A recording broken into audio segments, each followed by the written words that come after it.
Boss, may pilay kasi ako, pwede magpasulat. Hinihintay lang ako. Dito. Uy, tulungan nyo ako. Banak pa naman mag-spelling. Dito na lang sa ano kasi pangit ang sulat ko pag may benda eh. Pilay kasi ako eh. Hindi na, mas parang pangit sulat niya, kuya. Sulat mo lang ano, dito sa labas na lang. Nga, sa labas na. Oh, sulat mo lang, roses are red, violets are blue. Sana all. Oo. Di na ako makapaghintay, naiwan mo ang asawa mo. Bilisan, sulat mo na.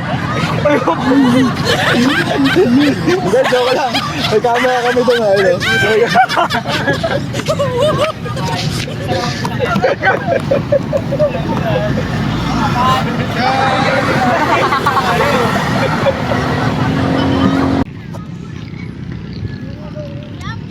Excuse me. Sorry, may hinihintay kasi ako, hindi ako makapagsulat. Okay lang ba magpasulat? Huwag mong subukan. Masisira ang buhay mo. Sige po. Dito na lang. Patungan mo na lang yung cellphone. Diyan lang sa labas, dito lang. Anniversary kasi namin ngayon eh. Roses are red, violets are blue. Di na ako makapaghintay na iwan mo ang asawa mo. Dito. Ayun kaya maging ganyan. Ayun yun. Sama ko yun. Joke lang, andun yung camera namin. Ayun, prank. Tinatawag ko ako. May anak